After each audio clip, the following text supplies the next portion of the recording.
In this episode, we give an update on our garden in Parksville, British Columbia, including successes and failures and surprises. We are Malcolm and Rachel, and welcome to our channel. We share everything about our retirement lifestyle.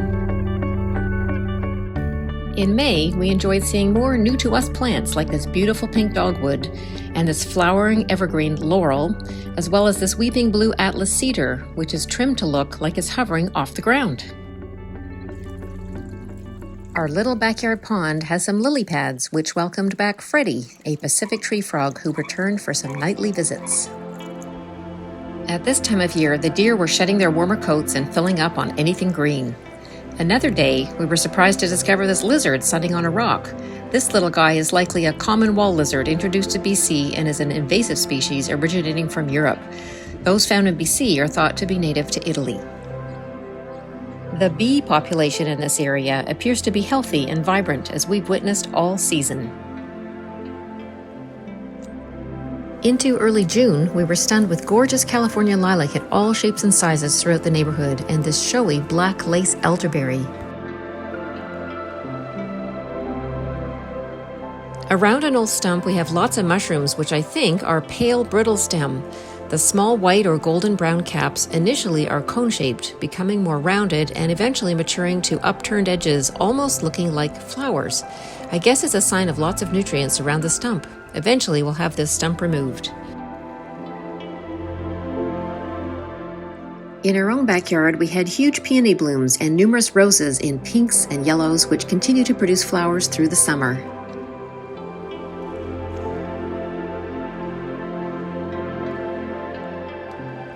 This year, April blooms on our little grafted cherry tree matured to delicious fruit ready for picking by mid-June. We had Rainier, Royal Anne, and Bing cherries. Similarly, our blueberry bushes flowered by May 1st, and the berries were formed by mid to end of June.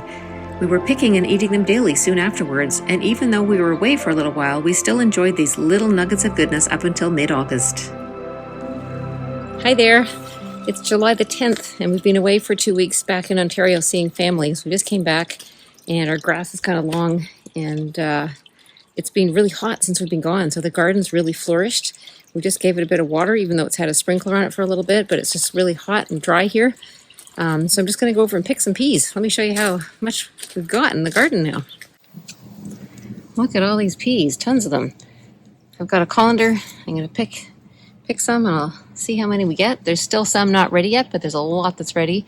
And you can see that there's a ton of blueberries. I'm going to have to get the bowl out and pick all those blueberries. I'm surprised the birds haven't eaten them all.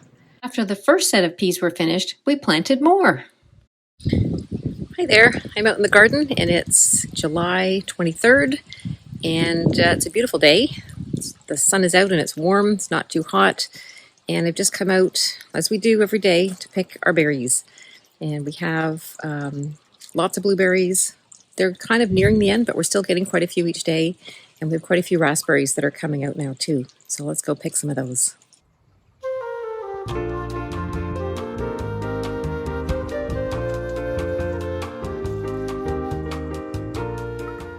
This tiny little bush is producing loads of berries. Look how thick it is, and I've already picked some off here before. So I'm going to pick a few more now.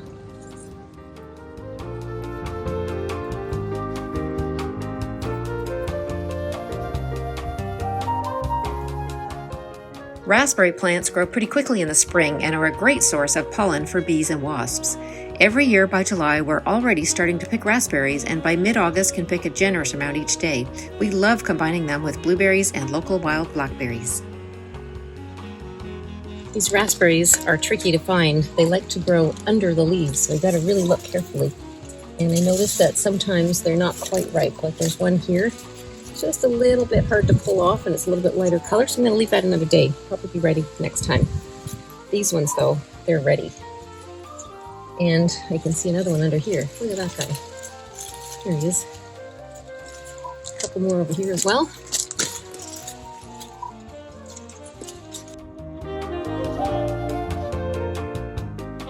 The fire thorn produced only one branch with flowers this year, which is now one branch with berries, a lot less than last year. Probably because I trimmed it, but this is new to me, so I'm still learning. The rhodos have done well this year, and now we can see small buds ready for next season. The roses produce gorgeous blooms in June, and we try to keep them blooming through the summer. Lavender is another busy spot for honeybees, and it smells nice too.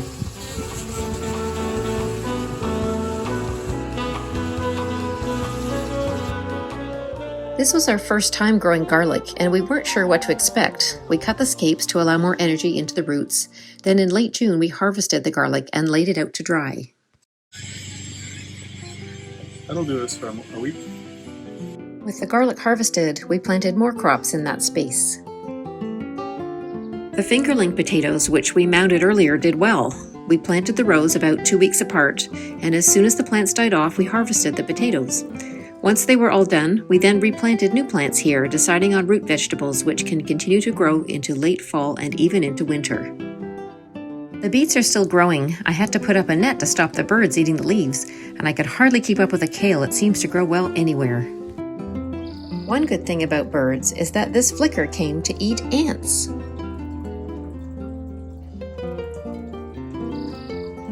Our first time growing broccoli and cauliflower has been somewhat challenged. The plants seemed okay to start and produced small heads. Then we were away for 2 weeks and it got hot and very dry, and even though we had sprinklers on, when we returned, we found this. I'm not sure exactly why, but I think they didn't like the change in temperature and perhaps needed more water, but we'd love to get your feedback.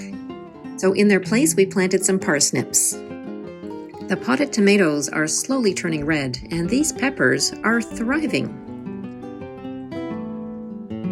Carrots are doing okay, and the squash took a while to grow, but is finally producing big flowers and fruit. The grafted apple tree is only producing fruit on one branch this year. By early June, the galah apples were starting to grow, and now that one branch is laden with many apples.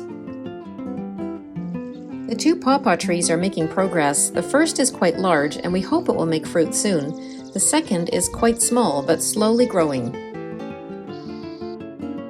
I didn't expect anything from this new tiny goji berry bush, but we already picked about 6 berries at the beginning of August. It has since flowered again with beautiful purple flowers and is producing even more berries.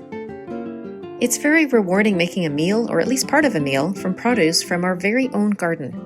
It's reassuring to know what's gone into it with no pesticides and produced using our own hands. Not everything is a success, but that's how we learn. There's still much more produce to come, and we're enjoying the process. Let us know about your own gardening experience and what's worked for you. Thanks so much for watching and supporting our channel. Hope you're having a great day.